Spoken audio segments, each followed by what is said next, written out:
अच्छा बच्चे जय स्वामीनारायण। पाठ नंबर 18 मूल्य वृद्धि और ग्राहक जागृति। तो वो हम देखेंगे। तो भारत की अनेक आर्थिक और सामाजिक समस्या में एक समस्या मूल्य वृद्धि की है।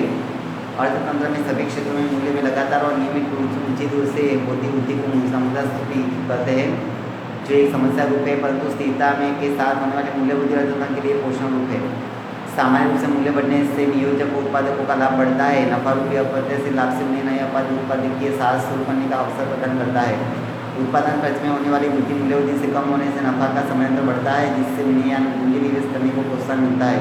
परिणाम स्वरूप उत्पादकीय प्रवृत्ति बढ़ती है। उत्पादन बढ़ने से रोजगार बढ़ते हैं। उत्पादक आयोजक या व्यापारी अपनी आय बढ़ने से इस बढ़ोतरी में से अपने मजदूरों का वेतन अतिरिक्त वेतन के रूप में देता है। इस प्रकार सबकी आय बढ़ने से खरीद शक्ति में वृद्धि होती है। अत्यधिक चीज वस्तु के उपयोग में करने के पीछे वित्त खर्च करने में उनका जीवन स्तर भी ऊंचा होता है। आर्थिक विकास की प्रवृत्ति वेगवान बनती है। उससे कह सकते हैं कि स्थिरता के साथ मूल्यों के आर्थिक विकास की पूर्व शर्त है। जब अर्थतंत्र में सभी चीज वस्तुओं और सेवाओं का मूल्य लगातार ऊंची दर से उल्लेखनीय रूप से बढ़ता रहता है, तो तात्कालिक चीज वस्तुओं और सेवाओं का उत्पादन नहीं बढ़ता, परंतु मुद्रा की स्फूर्ति तेजी से बढ़ती है। इस प्रकार अधिक मुद्रा की पूर्ति और मर्यादित वस्तु मुद्रास्फीति की स्थिति का निर्माण करती है। ऐसे मूल्य वृद्धि की स्थिति को मुद्रास्फीति की परिस्थिति कहते हैं। मूल्यों में होने वाली बड़ी उथल खर्च, आय और उत्पादन के साधनों की कीमत की गणना को तथा उसके बंटवारे को मुद्रास्फीति की आपूर्ति की अवस्था करके अर्थतंत्र में गंभीर असंतुलन पैदा करती है। तब मूल्य वृद्धि अर्थतंत्र के आर्थिक विकास में समस्या बनती है।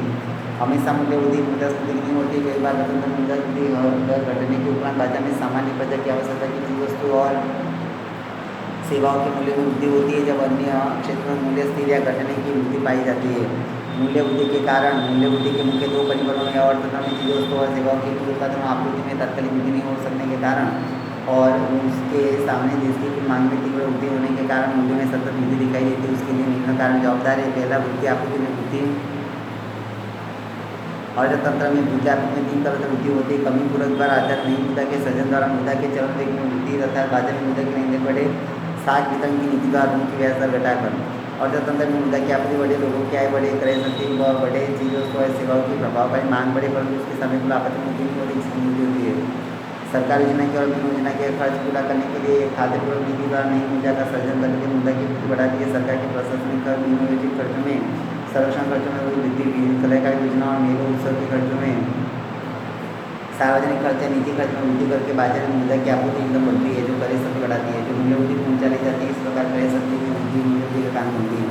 सरकार की विभिन्न योजना के खर्च में चीज वस्तु या सेवाओं की उत्पादन या वृद्धि की वृद्धि नहीं होती, परंतु वेतन की या बोनस बढ़त में होने वाली वृद्धि से प्रजा की आर्थिक मुद्रा की वृद्धि बढ़े तथा उत्पादन के साधनों को भी बढ़ते के रूप में आय में वृद्धि होने की आपूर्ति में समान वृद्धि होती है। परिणाम स्वरूप क्रय शक्ति बढ़े, कुल मांग बढ़े और सामने कुल आपूर्ति में वृद्धि न होने से भाववृद्धि का जन्म होता है।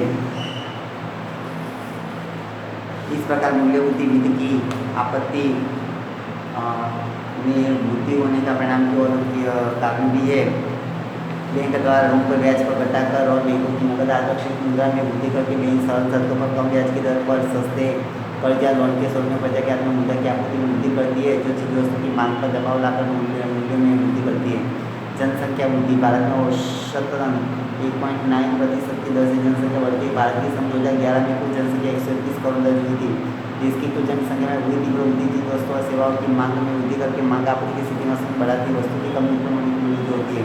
निर्यात में वृद्धि। विदेशी बाजार में देश की वस्तुओं की मांग में वृद्धि होने से सरकार द्वारा निर्यात बढ़ाने के लिए प्रोत्साहक कदमों के कारण निर्यात की चीज वस्तु की स्थानीय आंतरिक बाजार में उपलब्धता घटती है, कम उत्पन्न होती है। मांग के सामने आपूर्ति कम होने से मूल्य वृद्धि होती है। कच्चे माल की ऊंची कीमत और प्राप्ति। कच्चे माल की कमी हो और उसका मूल्य बढ़े तो उसके सामने खर्चा उत्पन्न होता है, उत्पादन खर्च बढ़ता है, अंत में वस्तु की कीमत बढ़ती है। दूसरी तरफ उत्पादित वस्तु की ग्राहक, मजदूर या प्रजा है, वे क्रय शक्ति घटने पर वेतन वृद्धि की मांग करते हैं, जिसे संतुष्ट करने पर फिर से चीज वस्तुओं का उत्पादन खर्च बढ़ने से फिर से मूल्य वृद्धि होती है। इस प्रकार मूल्य वृद्धि का विषय चलता रहता है। यह है का चलन काला धन। सरकार को चुकाने पात्र करने से बचने के लिए कुछ आर्थिक व्यवहार को सभी खाते में दर्ज नहीं किया जाता।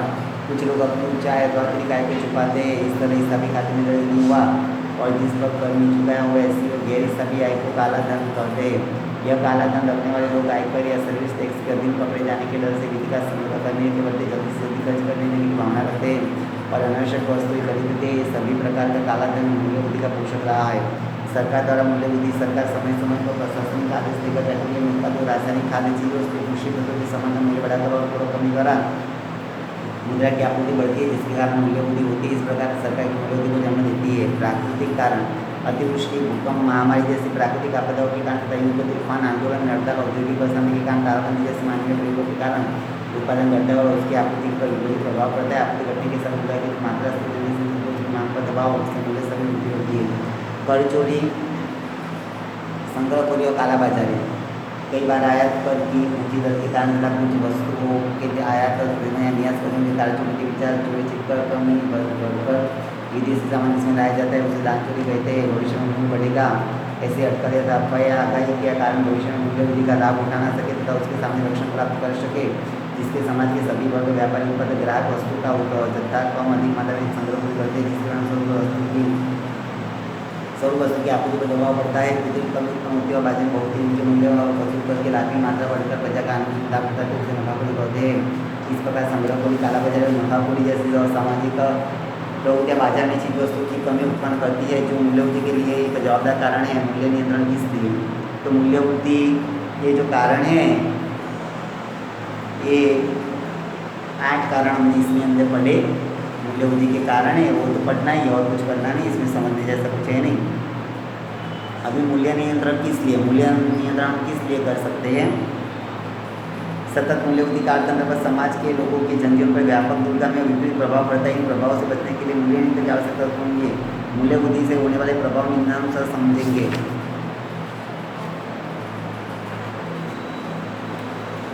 मूल्य वृद्धि से लाभ में वृद्धि, आय में वृद्धि, क्रय शक्ति वृद्धि, चीज वस्तु सेवा की मांग में वृद्धि, वस्तु के मूल्य में वृद्धि का विषय पर चलता रहता है। गरीब और मध्यम का जीवन दूसरा मिल जाता है। मूल्य वृद्धि से बचत, पूंजी सर्जन की दर में कमी होती है। आवश्यक चीज वस्तु के उत्पादन घटने, नए उद्योग धंधे रोजगार अवरुद्ध होते हैं। विधि से पूंजी निवेश घटता है। आय वस्तु में वृद्धि होने से आंतरिक बचत खर्च होती है, जो नई समस्या सर्जित करती है। आवश्यक चीज वस्तुओं का उत्पादन घटता है, कमी उत्पन्न होती है, लोगों का जीवन स्तर गिरता है, गरीब अधिक गरीब बनते हैं। जिसमें आवश्यक चीज वस्तु के उत्पादन खर्च बढ़ने से भी महंगी हो जाती है, जिससे इसकी निर्यात वस्तु का मूल्य बढ़ने और अनुपात में आयातित वस्तु बाजार में सस्ते होने से देश की निर्यात में कमी होने से और आयात बढ़ने से मुद्रा का संतुलन बिगड़ जाता है। आयात निर्यात में संतुलन उत्पन्न होता है। मूल्य बढ़ने से गरीब तथा मध्यम वर्ग के जीवन स्तर में गिरावट आती है। आवश्यकता को पूरा करने के लिए चोरी, लूटमार, हत्या, अपराधी प्रवृत्ति, सट्टाखोरी, संग्रहखोरी, कालाबाजारी, भ्रष्टाचार, आत्महत्या जैसे अनैतिक प्रवृत्तियाँ समाज बढ़ती है, समाज का नैतिक पतन होता है। इस प्रकार मुद्रास्फीति मूल्य वृद्धि अर्थात बाजार मूल्य वृद्धि को नियंत्रण में लाना एकदम आवश्यक है। मूल्य वृद्धि को नियंत्रित करने के उपाय, यहाँ भी पॉइंट है। मूल्य वृद्धि को नियंत्रित करने के उपाय जो है वो हम देखते हैं। तो इसमें मूल्य वृद्धि को नियंत्रण करने के जो उपाय है, अर्थतंत्र में कुल खर्च लगातार बढ़ता रहता है, लेकिन चीज वस्तु सेवा का उसे अनुपात में नहीं बढ़ता है, जिससे मूल्य वृद्धि होती है। मूल्य वृद्धि नियंत्रण के लिए सरकार कदम उठाती है। इसमें पहला है वित्तीय कदम। वित्तीय कदम है पैसा वाला। भारत की मध्यस्थ बैंक अर्थव्यवस्था में से वित्त की आपूर्ति कम कर देती है, जिससे लोगों की उपयोगी वस्तु पर वित्तीय खर्च की वृद्धि पर अंकुश लगता है। इससे वस्तु की मांग घटने से क्रमशः मूल्य घटते हैं। मध्यस्थ बैंक द्वारा ऋण नीति में ब्याज दर ऊंची की जाती है, जिससे लोन या ऋण महंगा होने से आवश्यक पूंजी निवेश या सरकार की निवेश बंद हो जाता है। दूसरी तरफ ब्याज की दर बढ़ाने से लोगों को बचत नीति में वृद्धि होती है और डिपोजिटों में विविध बचतों में निवेश बढ़ता है। इस प्रकार फंड प्राप्ति के अभाव में संग्रहखोरी, सट्टाखोरी बंद होती है और नफाखोरी पर अंकुश लगता है। बैंक दर में वृद्धि होने की बैंकों को ऋण दर बढ़ानी पड़ती है, जिससे ऋण की मात्रा घटती है। ब्याज दर बढ़ने पर सट्टाखोरी में से अतिरिक्त वित्त खींचकर अर्थव्यवस्था में बचत के रूप में वापस आता है, जिससे पूंजी सर्जन की दर बढ़ती है। नए धंधे रोजगार के क्षेत्र खुलते हैं। बैंकों की नगद आरक्षित मात्रा वृद्धि होने से व्यापारी बैंकों की शाखा पर नियंत्रण लगता है, कर्ज कम हो जाता है। खुले बाजार में सरकारी प्रतिभूतियों की बिक्री करके व्यापारी बैंकों की और लोगों के नकद आरक्षण में कमी आती है। लोगों के पास वित्त की आपूर्ति घटने से उपयोग खर्च घटने से मूल्य अंकुश में रहते हैं। राजकोषीय कदम, राजकोषीय कदम यानी राज्य सरकार से क्या क्या कदम उठाए गए मूल्य वृद्धि नियंत्रित करने के लिए। राजकोषीय नीति अर्थात सरकार की सार्वजनिक आय व्यय की नीति, कर और सार्वजनिक ऋण की नीति। सरकार जितना संभव वहाँ तक अपने खर्च में कमी करके देश के कुल खर्च में कमी कर वित्त की आपूर्ति घटाती है। जिन योजनाओं पर अधिक मात्रा में खर्च होता हो और तात्कालिक व लाभदायक न हो, ऐसी योजना को स्थगित करती है। प्रशासनिक खर्च में मिलता अनावश्यक खर्चों में कमी करती है। कर की नीति के अधीन सरकार मूल्य बढ़ने पर लोगों के पास व्यय करने योग्य रकम की आपूर्ति घटे इस उद्देश्य से चालू करों में वृद्धि करती है। आयकर, कंपनी का संपत्ति कर आदि बढ़ाए जाते हैं। निर्यात पर नियंत्रण लगाया जाता है और आयात पर अधिक मात्रा में कस्टम्स ड्यूटी लगाकर ये सार्वजनिक की नीति के अनुसार सरकार लोन देकर अथवा अनिवार्य बचत योजना जैसी स्थिति में आकर समाज में होने वाले कुल खर्च को सीमित करने का प्रयास करते बचत को प्रोत्साहन देने के विविध प्रोत्साहन के कदम उठाती सार्वजनिक करों की मात्रा घटाती है। सरकारी सब्सिडी की मदद से कमी करके प्रत्यक्ष करों की मात्रा और क्षेत्र बढ़ाकर धनी करों की भोग्य वस्तुओं विलासिता की पर ऊंची दर से कर लगाकर उनका उत्पादन घटाने और आवश्यक वस्तु का उत्पादन बढ़ाते इस प्रकार इन कदमों के माध्यम से आय की मात्रा घटेगी जिससे वस्तु की मांग घटेगी और अंत में मूल्यों में कमी होगी।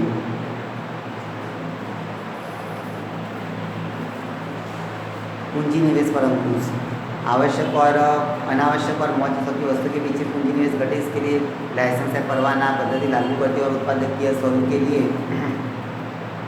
कृषि उत्पादन और औद्योगिक उत्पादन बढ़े ऐसे पूंजी निवेश को प्रोत्साहन देती है। सट्टा की पूंजी निवेश घटे आवश्यक वस्तु का उत्पादन बढ़े उत्पादन शक्ति बढ़े ऐसे प्रोत्साहन कदम उठाने चाहिए। ब्याज की दर बढ़ाकर बचत प्रवृत्ति को उत्तेजित करके पूंजी सर्जन बढ़े ऐसे प्रयत्न करने पड़ेंगे। मूल्य नियंत्रण और मात्रा नियंत्रण सार्वजनिक नियंत्रण व्यवस्था द्वारा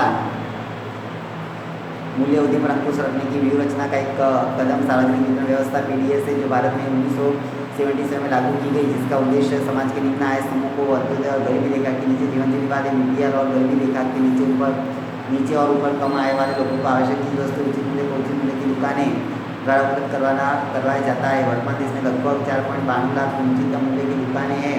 इन दुकानों में बिकने वाली वस्तुओं का भाव खुले बाजार की अपेक्षा कम होता है। वास्तविक भाव और सार्वजनिक वितरण के बाजार के भाव का अंतर सरकार चुकाती है। इस रकम को सब्सिडी कहते हैं। कुटुंब कमी संग्रह पूर्व कालाबाजारी में मनचाहे मूल्य बढ़ाने की परिस्थिति में गरीब रेखा के नीचे जीने वाले लोगों के जीवन स्तर को टिकाए रखने में यह सार्वजनिक वितरण प्रणाली आशीर्वाद स्वरूप बनी है जो मूल्यवृद्धि को अंकुश में रखती है। इस व्यवस्था की सफलता का आधार अनाज वितरण और वितरण की व्यवस्था के लिए कुशल और कार्यक्षम प्रशासनिक तंत्र पारदर्शी प्रशासन और प्रामाणिक दुकानदारों पर होता है। 5 मूल्य निर्धारण तंत्र संग्रहखोरी सट्टाखोरी को नियंत्रण में लाने के लिए आवश्यक वस्तुओं के मूल्य को उचित स्तर पर टिकाए रखने के लिए तथा वो बाजार में आसानी से मिलती रहे इसके लिए सरकार आवश्यक वस्तुओं के मूल्य निर्धारण कार्य करती है। व्यापारियों से उसी निर्धारित मूल्य पर बाजार में वस्तु बेचने का आग्रह करती है। सरकार मूल्य स्तर को स्थिर रखने के लिए आवश्यक चीज वस्तु धारा 1955 अमल में लाई है जो व्यापारी सरकार द्वारा निर्धारित मूल्य के आधार पर अपना माल सामान नहीं बेचते उनके विरुद्ध इस धारा के आधार पर कार्यवाही करके दंड किया जाता है। संग्रहखोरों कालाबाजारी और सट्टाखोरों के विरुद्ध अभियान स्वरूप reduction of anti social activities act पासा के अधीन आवश्यकता पड़े तो कानूनी रूप से गिरफ्तारी की जाती है। मूल्यवृद्धि को रोकने के लिए व्यापारियों को गोदाम में रखी चीज वस्तु के जत्थे का नियमन चेकिंग स्टॉक पत्र भाव पत्र को पेश करके संबंधित कानूनी व्यवस्था उसका उल्लंघन करने पर सख्त दंडात्मक कार्यवाही द्वारा मूल्यवृद्धि को रोकने के प्रयास किए गए। सरकार ने अब तक प्याज कपास सीमेंट खाद्य तेल पेट्रोल डीजल रसोई गैस केरोसिन चीनी एल्यूमिनियम लोहा पोलाद रेलवे किराया आदि के मूल्य ईंधन के मूल्य के आधार पर निश्चित किए गए। कुछ जीवन रक्षक दवाओं के मूल्य में भी इसके अंतर्गत निश्चित किए गए और मूल्यवृद्धि को रोका गया है। इस प्रकार मूल्यवृद्धि को रोकने के उपाय एक दूसरे से स्वतंत्र है अलग नहीं परंतु परस्पर आधारित है जिससे छिटपुट 1-2 कदम उठाने के बजाय सर्वगाही कदम उठाए जाएंगे तो यही निर्धारित परिणाम प्राप्त किया जा सकेगा। तो इस तरह से हम मूल्यवृद्धि को रोक सकेंगे। बराबर। अभी ग्राहक जागृति जागो ग्राहक जागो तो ग्राहक जागृति का जो संदेश है उसका यहाँ पे सिंबल दिया हुआ है। ऐसा सिंबल 1 नंबर में आता है 2 नंबर में आता है 1 नंबर या 2 नंबर में आता रहता है ऐसा सिंबल। बराबर। तो आप लोगों को ये चैप्टर के अंदर बहुत सारे सिंबल आएंगे। ये चैप्टर के अंदर बहुत सारे सिंबल आएंगे वो बहुत सारे सिंबल आपको क्या है याद रखना है। तो यहाँ पे जो ये सिंबल है ये ग्राहक जागृति का संदेश देता सिंबल है तो एक याद रखना। परीक्षा में सिंबल आए एक किसका सिंबल है तो आपको लिखने का बीच ग्राहक जागृति करने वाला सिंबल है। तो आज प्रत्येक व्यक्ति किसी न किसी तरह से ग्राहक के बाजार में समान लक्षणों वाली और उनके ब्रांड की असंख्य वस्तु मिलती है। वस्तु की विविधता और विकल्प वाली अनेक उपयोगी वाली वस्तुओं के संबंध में निरक्षर और अनजान ग्राहकों को संपूर्ण नए जानकारी नहीं होती। उत्पादक और ग्राहक के बीच अनेक बिचौलिया होने से ग्राहकों का विविध रूप से शोषण होने लगा है। तो ग्राहक का भी बहुत शोषण होता है। ग्राहक यानी हम लोग कोई चीज़ किराना स्टोर में जाते हैं या कोई जगह पे जाता है तो हमारा क्या है शोषण होता है। ज़्यादा पैसे लेते हैं प्राइस होती है ऐसे भी कम लोग ज़्यादा लेते हैं। ये सब ग्राहक जागृति करनी चाहिए। ग्राहक जो वस्तु सेवा माल बिके उसके बदले में खरीदे व निश्चित गुणवत्ता वजन और उचित मूल्य प्राप्त हो ऐसी व्यवस्था को ग्राहक सुरक्षा कहते हैं। ग्राहक सुरक्षा यह ग्राहक जागृति का अभियान है। ग्राहक जागृति के संबंध में अमेरिका में ग्राहकवाद को आंदोलन शुरू किया, इसलिए वह ग्राहक आंदोलन के जन्मदाता कहलाते हैं।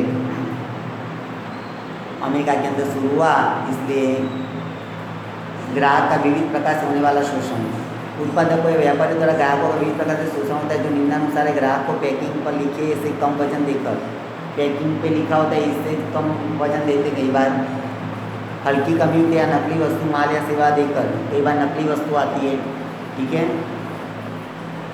छपी हुई कीमत से अधिक कीमत वसूल कर ग्राहक के स्वास्थ्य को हानि को ऐसी मिलावटी वस्तु की बिक्री करके बिक्री के बाद असंतोषजनक सेवाएं, तो कई बार क्या है दाम ज़्यादा लेते हैं, जैसे अमूल सस्ते गोल्ड वाले ₹1 ज़्यादा लेंगे कि फ्रिज के, अभी क्या फ्रिज के लेने के 19 रुपया के तो 19 रुपये की देनी चाहिए, 25 की तो 25 की लेनी चाहिए, लेकिन ज़्यादा देंगे। आप देखना अमूल सस्ते में गोल्ड लाओगे तो इस जगह पे ₹1 ज़्यादा लेता है, तो ये नहीं चलता। हम केस करें तो सीधा घर पे जाए, लेकिन ₹1 में क्या केस करेंगे।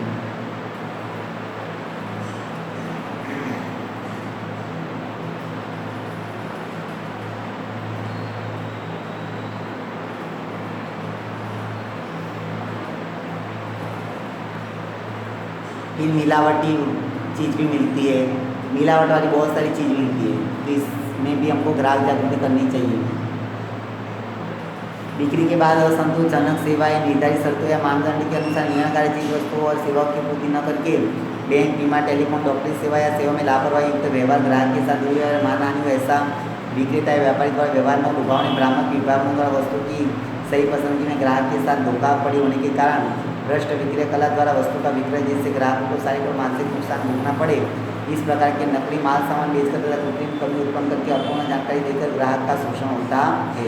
ग्राहक शोषण के कारण, ग्राहक शोषण के कारण क्या है, तो ग्राहक का शोषण निम्न से विविध कारणों से होता है। एक तो ग्राहक स्वयं जवाबदार है, ग्राहक स्वयं जवाबदार है, क्यों? अज्ञानता, जागृति का अभाव, निरक्षरता, संगठित होकर विरोध प्रदर्शित करने की वृत्ति का अभाव, नुकसान या शोषण के विरुद्ध कानूनी लड़ाई लड़ने की तैयारी और वृत्ति का अभाव और उससे संबंधित उचित जानकारी के अभाव के कारण व्यापारी, उत्पादक, नियोजकों द्वारा ग्राहकों का विविध प्रकार से शोषण करके उनका अनुचित लाभ उठाया जाता है। दूसरा, मर्यादित जानकारी। पूंजीवादी अर्थतंत्र में उपभोक्तावादी सोच रखने वाले निर्माता और विक्रेता किसी भी चीज वस्तु या सेवा की जितनी चाहे उतने प्रमाण में उत्पादन और बिक्री करने के लिए स्वतंत्र है। उसके उत्पादन के मापदंडों, मूल्य और गुणवत्ता नियमन के संबंध में कोई विशेष नियम नहीं है और जहाँ है वहाँ सख्त नियमों का पालन नहीं होता है। ऐसे परिस्थिति में ग्राहक को चीज वस्तु के उपयोग संबंधी सही जानकारी, सूचना या ज्ञान का अभाव, वस्तु के उपभोग संबंधी सही प्रशिक्षण न मिलने के कारण गुणवत्ता की रखरखाव और उपयोग के तरीके और डिग्री के बाद की सेवाएं, वारंटी और गारंटी जैसी जानकारी के उद्घाटन के संबंध में खरीदी के समय ग्राहक को पूर्ण जानकारी नहीं दी जाती है। इस प्रकार मर्यादित जानकारी मिलने के कारण ग्राहक सही खरीदी में समझदारी के अभाव से भूल कर बैठता है। तीसरा है मर्यादित आपूर्ति। जब वस्तु या सेवा की मांग के सामने पर्याप्त मात्रा में उसकी आपूर्ति नहीं होती तब कृत्रिम कमी सर्जित होती है। इस प्रकार व्यापारी उत्पादकों का संग्रह, कोई सट्टाबाजी, धोखा या प्राकृतिक आपदाओं जैसे कारणों से कमी उत्पन्न होती है। ग्राहक से ऐसी परिस्थिति में अधिक मूल्य वसूल करके अनुचित लाभ उठाया जाता है। इस प्रकार बाजार में वस्तु की अपर्याप्त आपूर्ति ग्राहक शोषण का कारण बनती है। मर्यादित स्पर्धा। जब कोई एक ही उत्पादक या उत्पादक समूह किसी वस्तु या सेवा के उत्पादन में और वितरण में एकाधिकार रखता हो तब उत्पादक ऐसी मर्यादित एकाधिक बाजार में अन्य विकल्पों के अभाव में ग्राहकों का विभिन्न प्रकार से शोषण करता है, कमयुक्त सेवा और हल्का माल सामान का विक्रय करता है। तो ग्राहक शोषण क्षेत्र, ग्राहक जागृति वो हम नेक्स्ट वीडियो में देखेंगे। आज इतना ही। थैंक यू क्लास, आपका दिन मंगलमय हो। जय संविधान।